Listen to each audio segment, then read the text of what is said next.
আসসালামু আলাইকুম ভিউয়ার্স, কেমন আছেন সবাই? আমরা আজকে চলে আসছি লালমনিরহাটে। লালমনিরহাট সার্কিট হাউসে।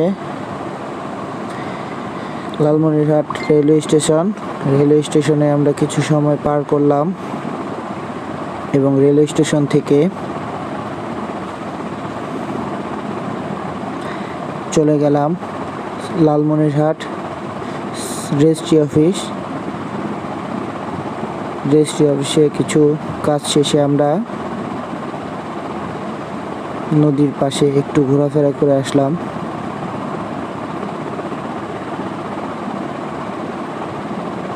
নদীর ওপারই ভারত।